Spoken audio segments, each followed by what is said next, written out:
বলগেট এটা হচ্ছে সেন্ট মার্টিনে ছেড়া দ্বীপে বেশি আসছে।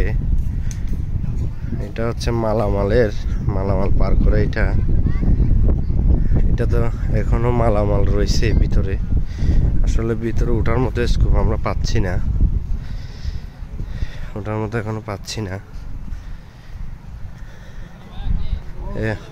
এই অবস্থা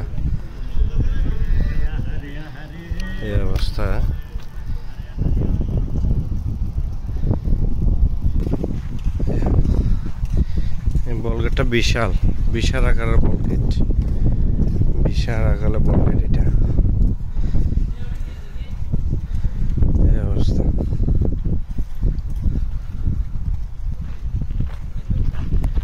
বিশাল অবস্থান, বিশাল।